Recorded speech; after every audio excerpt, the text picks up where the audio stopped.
All right, and we're back, me and Clutch in the booth, and we're going to be bringing you Game 3 CTF on Countdown.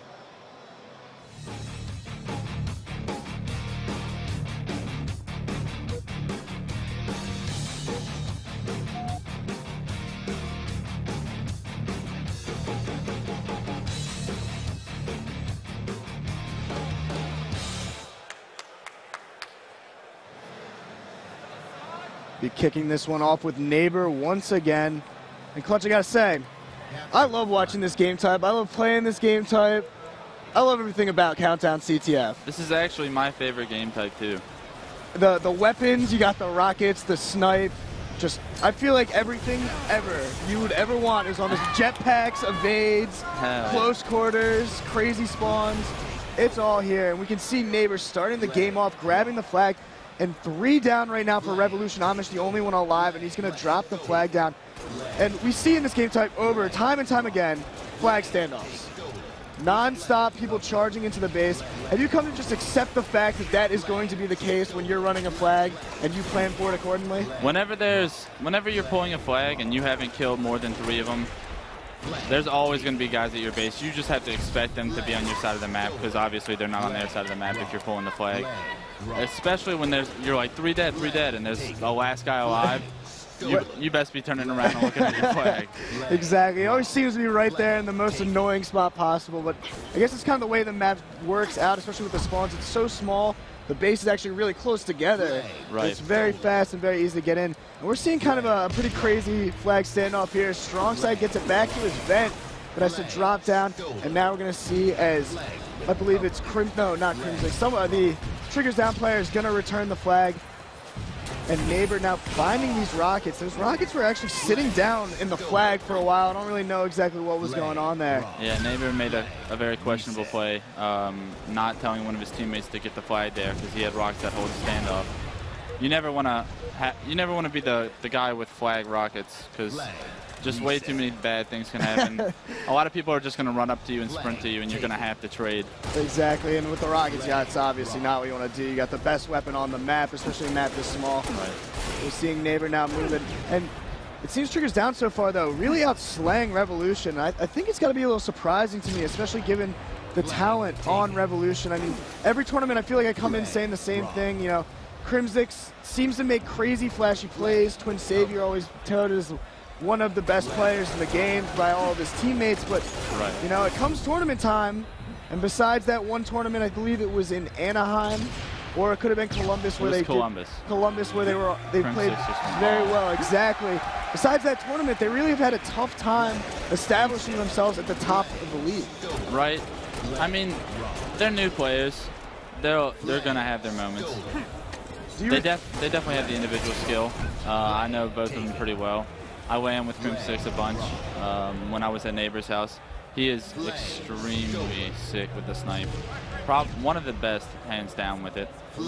Twin Savior is just an all-around great player also. Yeah, we've seen some crazy plays by Crimzix already this tournament with the snipe. Actually, apparently had a triple kill last night that Scott is still freaking out about. I'm sure that'll be out on VOD soon. But you see, once again, we've got the flag standoff, but on Revolution, we see Strongside with the Rockets, and this is going to be huge for them. Rockets on this map just seem, you can almost get easy flag caps, like with a 1 rocket. They are by far the most important thing on this map. And Strongside just wasting all of them, though. But does get a flag grab, kind of surprised the other player. His teammates blocks him through the door. Cannot be happening. See, those are the little mistakes in the game that might cost you the game in the end. You can see Neighbor once again grabbing the flag. It doesn't look like they're going to be able to get the return now. No, Neighbor, once again, yeah. Crimzix has got the flag back at the base. We see still the flag standoff tied 0-0. The Rockets not even coming into play right there. Kind of a mistake there you saw on Strongside's part, but we see all 4 members alive for each team. Is Neighbor just sitting in his triangle, guarding the flag. Arcanum sitting in his triangle, guarding the flag. And we see now 3-on-3. They're going to be down 2 men right here, so they're going to want to play a little bit defensive before their teammates can spawn. Yeah, Revolution is a little bit in trouble. They've got 2 down, Triggers Down, all 4 members alive. But Amish Acorn sitting in the back ramp. Oh. Getting outshot by Best Man. And then Twin Savior getting back smack. And you see Goofy getting the he got the return? Yeah, Goofy got it. There it is. And we're going to see Twin Savior come out of nowhere. Crimsix coming out of nowhere to try to get a flag grab. But no, the first flag will go in for Triggers Down finally after about a 2.5-minute standoff to start the game. That standoff was nuts. Usually we see those kind of crazy standoffs on Countdown, man. They just keep happening no matter what. Like you said, as soon as you run the flag back, somehow they got the one guy in your base running the flag out the opposite direction. You really have to have it as a sixth sense to just know that the last guy alive is probably at your base, and 9 out of 10 times he probably is a sniper. It's surprising, though, because I feel that you know that, and all these teams know that, but they don't always send a last guy back to their base until they all come back with the flag. I don't wonder, I mean, would a strategy involving like one of your players going back right at the beginning be useful? Or does it make more sense to keep all your players together at the same time and run back as a group? Well, if you would go back at the beginning, you would turn their base into a 3-on-3. So you want to have the numbers, but you want to be able to put yourself in a position where you can kill the guys at their base, but be able to react to a guy at your base fast enough to where he doesn't get a big pull and doesn't like create an opening for his teammates that are spawning. That's a good point. You don't, like you said, you don't want to, if you're going to run the flag, you obviously want to get the match at their base done first and then bring it back to your base and try to get those kills. But at the same time, we've talked about it, you know the flag guy's going to be there. I mean, you almost like look at one of your teammates and be like, yo, get back there, guard that flag, make sure we're coming back for the return. But we can see now Revolution has got the flag back into their own base, but it looks like Triggers Down is going to return that. Goofy now grabbing the flag. He's going to start to run it through the mid-level. And we really seen the mid-level, that's where you got to run the flag. Any other way just seems to never work. You don't do it. just don't do it. From Clutch, if you start running that flag out garage, remember those words. Don't do it. Countdown flag in general is all about holding the mid-level. You can't, if all you do is hold the mid-level, you're going to be able to run flags. The other team's not going to be able to run flags. And they're going to go, the other team's going to go up top more than likely, and they're going to have to drop down one by one, because unless you can synchronize all 4 of you dropping at the same time from different angles, then one by one your teammates are going to get picked off dropping. And it's interesting because it's not like the other Halos that we've seen. Most of the time in other Halos, you want to get the top real quickly. Crimson's actually about to put in a flag, 2-1 now in favor of Triggers Down. But in the past Halos and in almost every Halo map, even in Reach, the top level control always seems to be vital. You want to have that vertical angles to shoot down. Height advantage is always something that you want in Halo, but on CTF Countdown, the only reason the mid-level is more important is because that's where you're running the flag, and that's where the other team's going to be running the flag. So if you control that, there's no way they're going to run the flag, and you're going to be able to. You've got so many walls, so many places you can hide around the mid-level that they're not really going to get any good angles actually shooting down on you unless you run out in an open spot. And it's kind of crazy because I feel like people know that, you say that, but we still see these pro teams all seeming to go up top and not necessarily run the mid-level as well as other teams. Like, you watch Instincts play, for instance.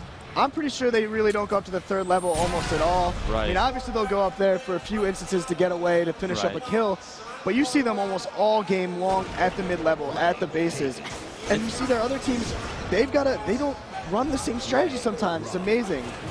It's really a game of numbers, though. Because, yeah, you want to control S2, but if they already have control of S2, it's not something you can just push into and like break.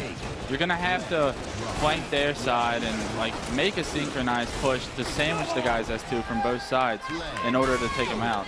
You can't just push your side and like hope that you out DMR 2 of them, because they're just gonna be bait and switching S2. Exactly. They can get dropped down to the tri-lift. They can run out of their triangles. Places to just get away.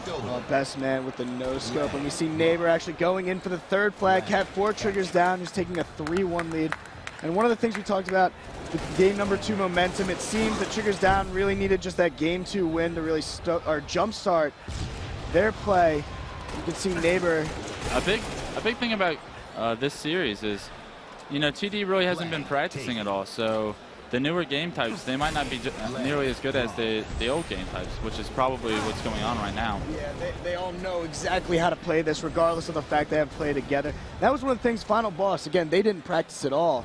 but you could see that for some reason it just seemed everything was working out in their favor. Maybe it was just sometimes, I've talked about it a little bit before, but a lot of times with teams, especially when you're trying out teams, there's that natural chemistry. It's that new team fire that you just catch. Yeah. A lot of teams have it as soon as they form, and a lot of people start getting comfortable with their teammates and like critiquing when, in reality, when you first start teaming with people, all you're doing is just trying to play your individual best and like, use as much teamwork as possible instead of like trying to correct teammates. Like, so a lot of people just get comfortable with their team, and that really affects the teamwork and the gameplay within it. So a lot of these teams that haven't come in practice, they have that new team fire that they just want to play with each other. Like, they don't know how good their potential could be. Yeah, all they're thinking is just trying to get the win. They don't care about their own stat lines. And we can see, oh man, Triggers down, almost putting it in. Arcanum with a sick triple. Well, actually, I should say, Revolution almost put in Arcanum, going huge with that sniper, getting the triple kill, and now they're going to stop the flag. And I believe they might start running it themselves. No, they decided to back off. Revolution doing a good job clearing them out of their base. But I want to mention that too, because I've always kind of said that the best placing you're going to have with your team is most likely going to be the first placing you get with your new team. Right. Because of that exact reason. You come into your team, all you guys care about is trying to work together to win. So like you said, you're not going to be critiquing. You're not going to be like, hey man, why didn't you have my back right there? What the hell is wrong with you? All of a sudden, you know, you're just trying to focus as best you can on that. And, you know, these new teams, they've been playing really well because of that. And I also always thought the natural chemistry, especially with some teams, works out right at the beginning. So Triggers down. These guys really haven't practiced too much. They come to the tournament. They're just a collection of players that seem best man strategy and he normally play style seems to just work well with Goofies. And that's a huge plus for them. You know, this is definitely a questionable tournament for them. They didn't really know what to expect coming into this. After talking to them, they really had no expectations. But, I mean, obviously right now, they're on top of the world. They know that they're a good team. And all you have to do is be confident in this game, and you really will shine. And we can see Revolution once again getting the flag all the way back to their flag, but Triggers down, going huge, trying to grab the flag, and we can see it's at the big door. They're going to get a touch on it. Amish Acorn's going to sit, try to get the return, and this looks like a second cap for Revolution. There it is. Twin Savior putting it in 3-2. Neighbor has a new set of rocks. This is going to win them the game if he plays right. And you heard it from Clutch. Neighbor, I believe he does know how to play with the Rockets, which also helps their team. One of the best power weapon controllers in the history of Halo. You can see he's going to start running the flag. I mean, you talked about it. Sometimes it's a little bit questionable running the flag. He tells his teammate to run it. That's what he needed to do earlier. And he's going to go chase this guy. And, you know, I wonder if going all the way around there to chase that one player might come back to backfire. But Twin Savior is going to come from behind Twin Savior. We see two flag standoffs, and we're going to see the return. Neighbor putting it in 4-2. He starts the flag, he finishes it. And it looks like right there, Triggers down, just doing a good job baiting and switching, moving the flag, backing out as soon as they got hurt. Right. And eventually just overpowering Revolution back at their base. One of the most underrated philosophies of Halo, I would say, is staying alive. Not a lot of amateurs and under-tier pro players and teams, they don't understand the concept of how important staying alive can really be. All these new people that are coming up have amazing individual skill, the most ridiculous shots, but they have so much to learn Halo terms and Halo smarts wise that they don't realize that staying alive and making the other team think about you, making the other team know that like there's more than two people alive on the other team, so I can't take this route. It's really important, and as you can see, it might save the TD team. Exactly, and we saw right there as Revolution put in one flag. Now we've got Twin Savior running it S2 again for another flag. And Crimsix and Amish Acorns working together now in the triangle. Crimsix is going to be starting to run this flag. Amish Acorn making a move into the TD base. I don't really necessarily know if that move worked, but Crimsix is going to be moving in the front. He's going to try to get in as fast as he can. And he's going to be stopped right on his flag again. Twin Savior, the only one alive, and it looks like Triggers down is going to grab the flag and be able to get the return. Revolution with the third flag now returned while it's been back at their base. That's got to be frustrating. They have clutched it. And there we see it, Triggers down, running that fifth and final flag cap in.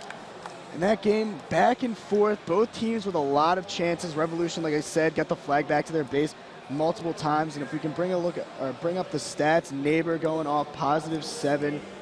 You can see all members on Triggers Down actually going positive, all members on Revolution going negative. And when you see those stats in an objective game, you're usually going to know who's going to come out on top. TD just did a overall better job of controlling power weapons that game, to be honest. I mean, they set up for every Rockets, and they got cast because of it. That's what you have to do on Countdown. Yeah, Countdown, one of those maps that the power weapons can mean just so much, especially those Rockets. We're going to go to another commercial break in Game 4, but thank you, Clutch, for joining me up in the booth, and I want to say good luck for the rest of the day. Thanks for having me.